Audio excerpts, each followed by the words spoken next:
Ya, itu memang bagian dari proses dan negosiasi yang sedang berlangsung. Apapun yang mereka katakan kepada kami secara pribadi akan kami verifikasi, dan kami akan memastikan mereka bertanggung jawab atas kata-kata mereka.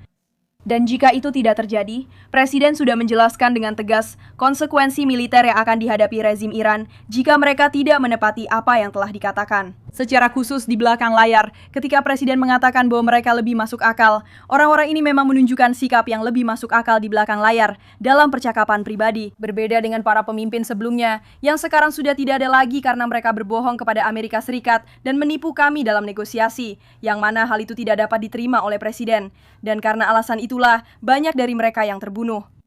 Ini adalah kesempatan bersejarah lainnya bagi Iran untuk melakukan hal yang benar, melepaskan ambisi nuklirnya dan mencapai kesepakatan dengan presiden ini. Atau mereka akan menghadapi konsekuensi serius dari angkatan bersenjata Amerika Serikat yang terus mereka saksikan setiap hari dalam operasi ini. Tentang DHS, berapa lama pemerintahan dapat terus membayar TSA tanpa tindakan dari Kongres? Dan saya tidak ingin terdengar berlebihan, tapi faktanya, bandara benar-benar menjadi kendala utama yang membuat kedua belah pihak mulai berbicara satu sama lain. Maksud saya, apakah Anda melihat ada cara agar DHS bisa dibuka kembali?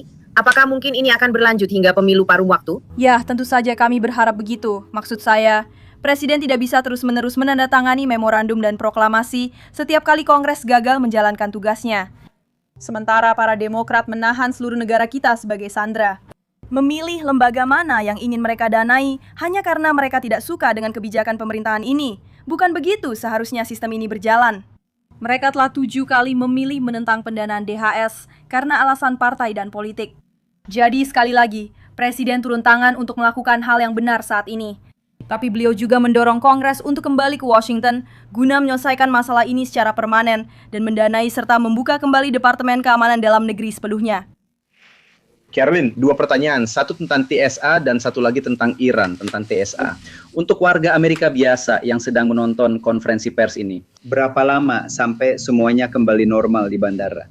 Setelah tindakan Presiden terkait Iran dan tenggat waktu, Trump awalnya menyebutkan 4 minggu. Sekretaris Rubio mengatakan pada hari Jumat bahwa ini bisa memakan waktu 2 hingga 4 minggu lagi.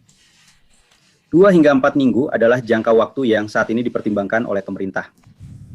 Mengenai jadwalnya, Presiden, Komandan Tertinggi, dan Pentagon menyatakan bahwa tenggat waktu operasi Epic Fury adalah 4 hingga 6 minggu. Hari ini tanggal 30.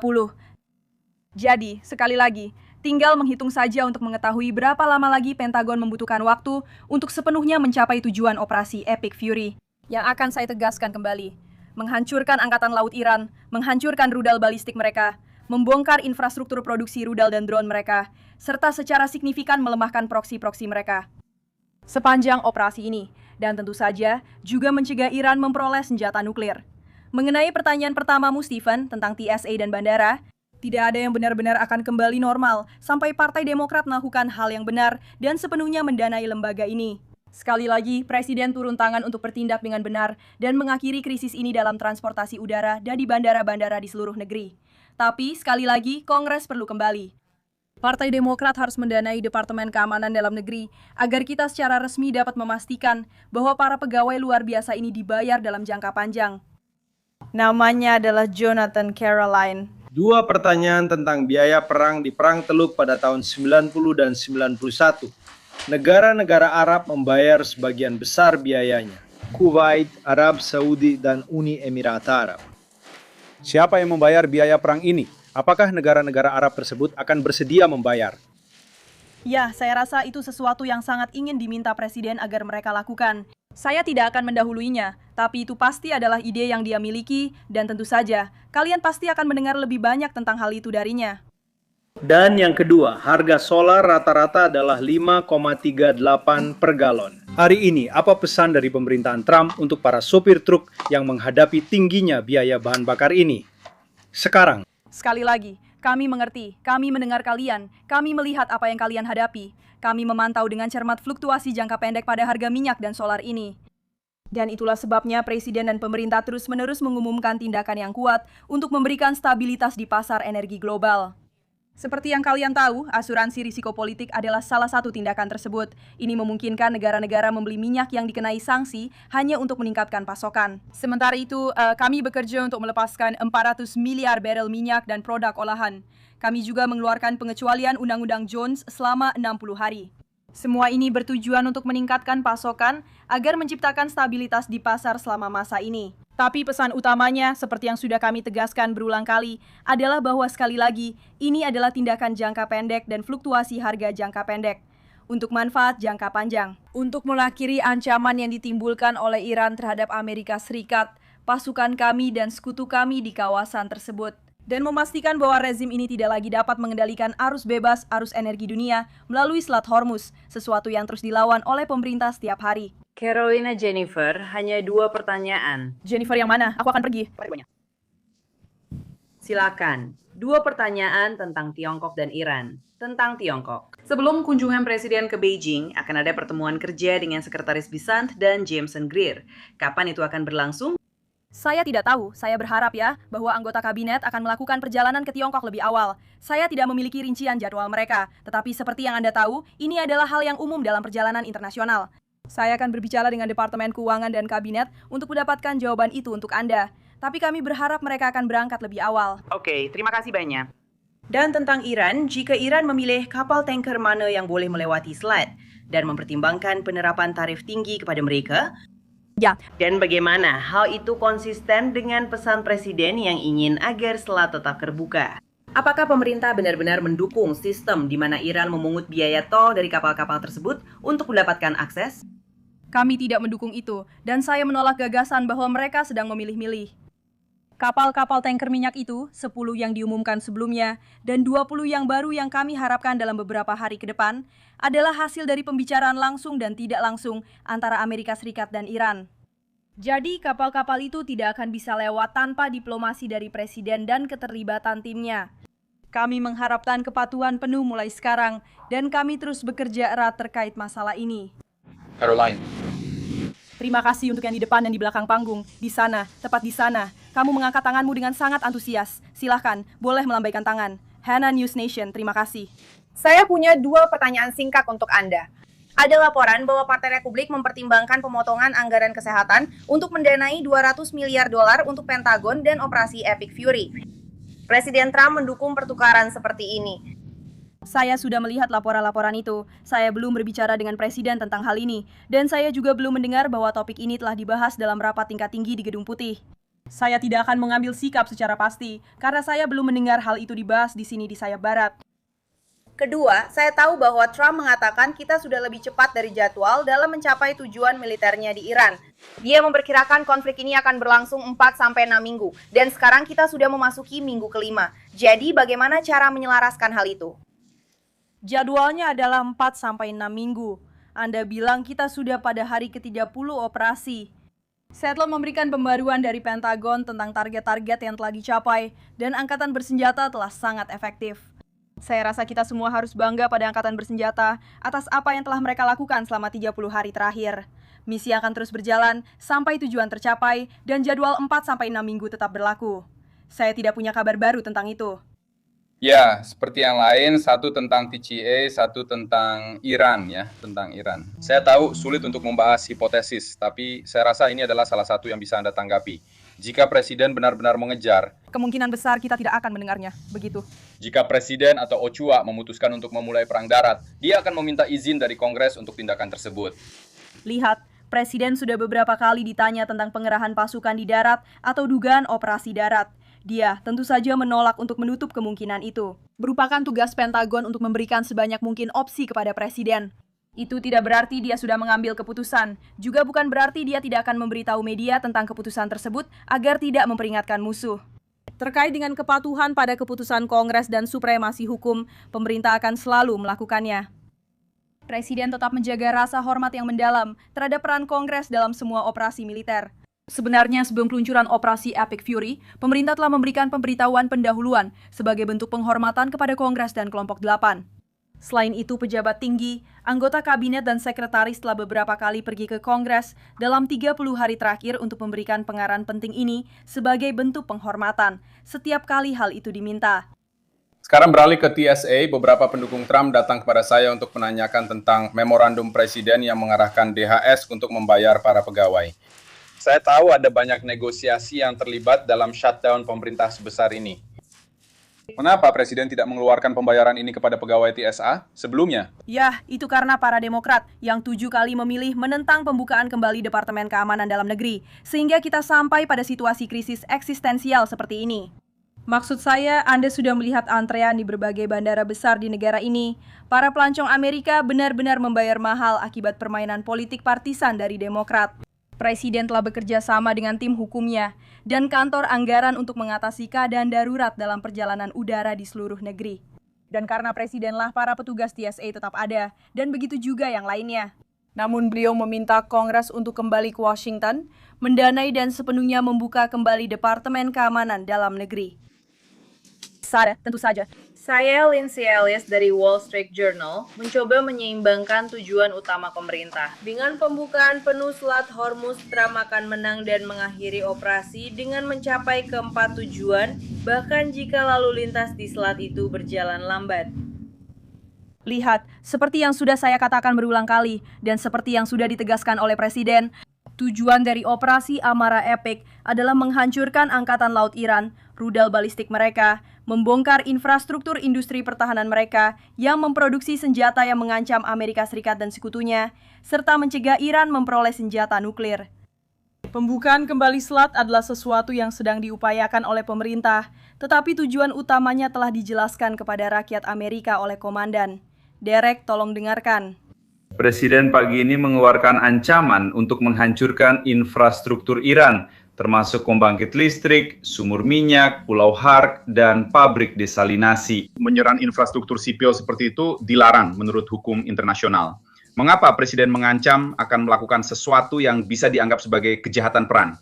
Dan bagaimana hal ini bisa selaras dengan fakta bahwa pemerintah berulang kali menyatakan bahwa serangan-serangan itu tidak menargetkan penduduk sipil? Lihat, Presiden sudah sangat jelas kepada rezim Iran saat ini, seperti yang terlihat dari pernyataan yang baru saja Anda baca. Bahwa pilihan terbaik mereka adalah membuat kesepakatan. Jika tidak, Angkatan Bersenjata Amerika Serikat memiliki kemampuan yang melampaui imajinasi mereka, dan Presiden tidak takut untuk menggunakannya. Bukan itu yang saya katakan, Garrett, dan kamu menggunakan kata potensial karena suatu alasan. Karena saya yakin beberapa ahli sedang memberitahumu melalui earpiece untuk mencoba membuatmu menanyakan pertanyaan itu kepadaku. Tentu saja, pemerintahan ini dan Angkatan Bersenjata Amerika selalu akan bertindak sesuai hukum. Tetapi untuk mencapai tujuan operasi kemarahan Epic, Presiden Trump akan bertindak tanpa hambatan. Dan dia berharap rezim Iran akan membuat kesepakatan dengan pemerintah. Tujuan mana dari tujuan-tujuan ini yang akan paling diuntungkan dengan penghancuran sebuah pabrik desalinasi? Terima kasih Caroline, saya ingin menindaklanjuti tentang Iran ketika Anda menggambarkan bahwa orang-orang Iran yang Anda hubungi bersikap lebih masuk akal. Kali ini, dalam diskusi, apa sebenarnya yang Anda dengar yang membuat Anda sampai pada kesimpulan itu? Dan bagaimana Anda mendefinisikan apa yang masuk akal dibandingkan dengan yang tidak masuk akal? Saya tidak akan merinci percakapan pribadi dan sensitif yang terjadi antara Amerika Serikat dan Iran saat ini. Tetapi, secara umum Presiden sudah memberikan jawabannya. Apa yang mereka katakan lebih masuk akal. Mereka setuju dengan beberapa poin dari Amerika Serikat, seperti yang dikatakan Presiden tadi malam di Air Force One. Mengenai rincian spesifik, karena negosiasi masih berlangsung, kami tidak akan mengungkapkannya ke dunia, kecuali jika Presiden memutuskan demikian, yang merupakan haknya sebagai pemimpin dunia bebas. Kuba, Presiden akan menghancurkan semua itu. Akan mengirim minyak ke Kuba, tapi sekarang mengizinkan kapal tanker Rusia ini pergi ke Kuba. Apakah ini merupakan perubahan kebijakan, atau dia bersedia mengizinkan lebih banyak kapal tanker masuk ke Kuba? Ini bukan perubahan kebijakan, tidak ada perubahan resmi dalam kebijakan sanksi.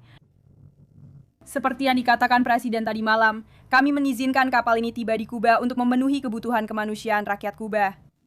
Keputusan-keputusan ini diambil berdasarkan kasus per kasus. Seperti yang sudah dikatakan oleh pemerintahan, ekonomi Kuba yang tidak berfungsi tidak bisa diperbaiki. Kecuali mereka mengalami perubahan dramatis, baik secara politik maupun kepemimpinan. Namun tidak ada perubahan formal terkait kebijakan sanksi. Jadi kita bisa berharap akan ada lebih banyak kapal tanker minyak yang menuju ke Kuba lagi. Keputusan-keputusan ini sedang diambil berdasarkan kasus per kasus saat ini. Obrigada, Carolina. Mengulang kembali apa yang Anda katakan di awal tentang pesan-pesan yang saling bertentangan antara Amerika dan Iran. Presiden bersikeras bahwa negosiasi terus mengalami kemajuan.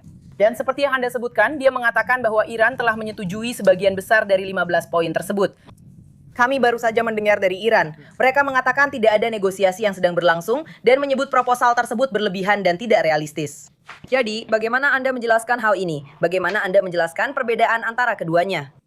Saya rasa rakyat Amerika cukup cerdas untuk tidak mempercayai kata-kata rezim teroris yang telah meneriakan matilah Amerika selama 47 tahun. Dan saya berharap para jurnalis di ruangan ini cukup bijaksana untuk tidak mempercayai rezim Iran yang berulang kali berbohong tentang negara kita, tentang nilai-nilai kita, tentang semua orang. Di ruangan ini, sejujurnya, selama hampir 5 dekade. Jadi saya rasa masyarakat Amerika cukup cerdas untuk memahami hal itu. Tentang tujuannya, Anda sudah menunjukkan. Tapi Presiden memberikan tenggat waktu hingga 6 April hanya dalam 1 minggu. Apa yang perlu dilihat Presiden agar tidak melanjutkan serangan-serangan ini hingga 6 April? Dia memposting ini di Truth Social tadi pagi. Dia ingin ada kesepakatan dalam 10 hari ke depan. Jadwal itu hampir habis, masih ada beberapa hari lagi dan kita akan lihat. Aku tidak mau terburu-buru, kita akan lihat apa yang terjadi setelah 10 hari. Terima kasih. Satu tentang Iran dan satu lagi tentang penghentian. Presiden mengatakan bahwa mereka yang bernegosiasi dengan rezim yang lebih masuk akal, tapi sekarang ada ratusan pasukan operasi khusus seperti Navy SEALs dan Army Rangers di Timur Tengah, selain ribuan yang sudah dikirim. Dia mencoba mengakhiri atau memperbesar konflik.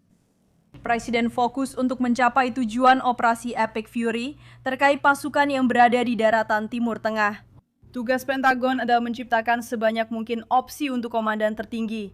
Itu tidak berarti Presiden telah mengambil keputusan tambahan apapun. Sekali lagi, beliau tetap fokus memastikan bahwa Pentagon terus mencapai tujuan operasi yang telah diluncurkan 30 hari yang lalu. Dan kita berada di jalur yang tepat untuk itu. Jika seorang warga Amerika di rumah mendengar beliau berkata ingin berbicara, tetapi melihat pengiriman pasukan ke wilayah tersebut, apa yang harus dipikirkan orang itu tentang apa yang sedang terjadi di sana? Ada dua jalan di sini. Presiden selalu mengatakan bahwa diplomasi adalah pilihan utama dan prioritasnya.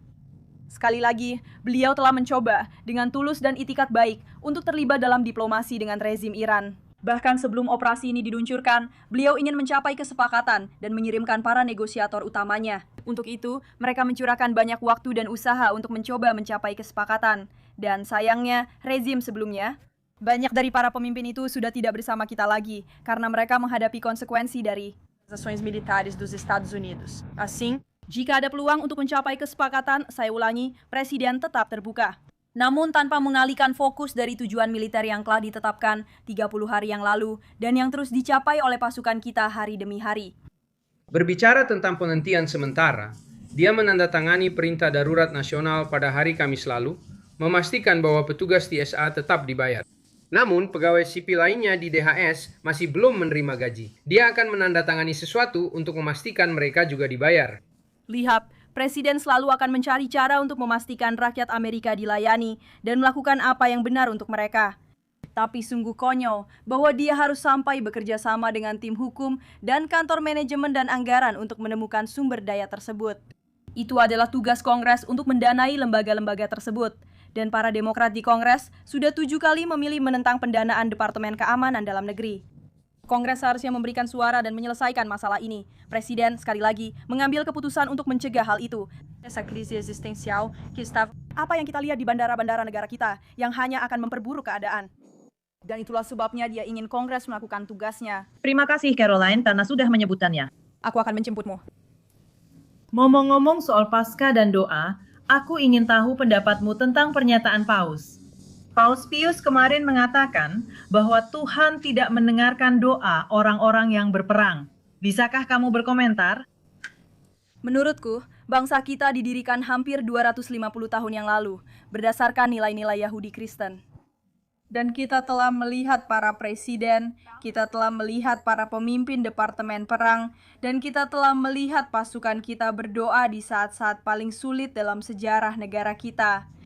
Dan menurutku tidak ada yang salah dengan para pemimpin militer kita, atau dengan presiden yang mengajak rakyat Amerika untuk berdoa bagi militer kita, dan bagi mereka yang sedang mengabdi untuk negara kita. Sebenarnya, menurutku itu adalah hal yang sangat mulia untuk dilakukan. Dan jika kamu berbicara dengan banyak anggota militer, mereka akan mengatakan bahwa mereka menghargai doa-doa dan dukungan dari Panglima tertinggi serta kabinetnya. Caroline, terima kasih. Presiden Trump mengatakan kepada New York Post bahwa sebuah tanggapan akan segera diberikan terhadap serangan Teheran terhadap kilang minyak terbesar di Israel. Apakah ada jadwal untuk hal itu? Apakah itu terkait dengan keberhasilan negosiasi atau tidak? Tidak ada pembaruan untuk Anda mengenai pernyataan Presiden. Pemerintah berpikir bahwa Garda Revolusi mengendalikan Iran. Nah, begini, seperti yang dikatakan Sekretaris Rubio hari ini, kepemimpinan saat ini sangat terpecah. Sebenarnya kami telah melumpuhkan sistem komunikasi internal mereka, dan itu adalah bagian dari proses diplomatik. Kami perlu mencari tahu siapa yang benar-benar memegang kendali. Saya tahu mereka telah menunjuk seorang ayatollah baru, tapi saya belum banyak mendengar tentang dia. Nah, itu memang bagian dari proses diplomatik yang sedang berlangsung sekarang. Caroline, aku akan minta beberapa lagi. Hanya terima kasih saja. Kamu sudah menyampaikan alasan-alasan kemanusiaan. Yang dijelaskan untuk mengizinkan kapal tanker itu sampai ke Kuba. Hanya untuk memperjelas satu hal, mengapa pemerintah setuju agar Rusia mengirim minyak khususnya ke Kuba dan bukan ke tujuan lain? Lihat, keputusan itu akan terus diambil berdasarkan kasus per kasus untuk alasan kemanusiaan atau sejenisnya, tetapi tidak ada perubahan dalam kebijakan sanksi kami. Presiden Meksiko Sheinbaum juga mengatakan bahwa Meksiko sedang mempelajari cara untuk memulai kembali beberapa pengiriman tersebut ke Kuba. Pemerintah setuju dengan hal itu. Sekali lagi, tidak ada perubahan dalam kebijakan sanksi kami. Kami masih mempertahankan hak untuk menyita kapal jika secara hukum memungkinkan yang sedang menuju Kuba dan melanggar sanksi dari Yamil Y. Namun tentu saja, Presiden dan pemerintah juga mempertahankan hak untuk tidak melakukan penyitaan tersebut berdasarkan kasus per kasus. Hanya untuk memperjelas. Selanjutnya, kapal tanker minyak Rusia akan diizinkan tiba di Kuba. Sekarang setiap kasus akan dipertimbangkan secara individual, tetapi untuk Rusia lampu hijau hampir pasti diberikan. Sekarang tidak, saya bilang, itu tergantung pada kasusnya. Caroline tentu saja, Jeff bisa menjelaskannya dengan baik. Beralih ke topik lain. Presiden selalu hadir di SEPAC. Dia tidak melakukannya tahun ini karena dia tidak menyerang. Dan dia percaya bahwa SEPAC semakin kurang relevan. Tidak, saya tidak berpikir dia percaya itu sama sekali. Sebenarnya dia sangat menyukai CPAC dan memiliki hubungan yang sangat baik dengan orang-orang hebat yang menyelenggarakannya, Mercedes dan MatchLab. Itu hanya karena jadwal tahun ini, karena acaranya diadakan di Texas, Prazem. Untuk jadwal Presiden dan komitmennya saat ini, lebih baik tidak pergi ke Carolina. Miguel. Terima kasih. Jika kesepakatan dengan Iran diselesaikan seperti Zero dan Kausa, mereka akan melindungi mitra negosiasi mereka untuk melaksanakan rencana perdamaian Presiden. Itu adalah sesuatu yang sedang didiskusikan oleh tim keamanan nasional kami. Saya tidak punya komentar hari ini. Carolina do Leste. Ballroom ceritakan lebih banyak tentang kompleks militer besar di bawah ballroom Presiden yang baru ini. Sebenarnya, saya tidak bisa memberitahu Anda lebih banyak tentang itu. Namun, militer memang sedang melakukan beberapa perbaikan pada fasilitas mereka di Gedung Putih. Dan saya tidak memiliki cukup informasi untuk memberikan detail lebih lanjut tentang hal itu saat ini. Silakan lanjutkan, Regan. Terima kasih, Caroline. Satu tentang Timur Tengah dan satu lagi tentang Antifa.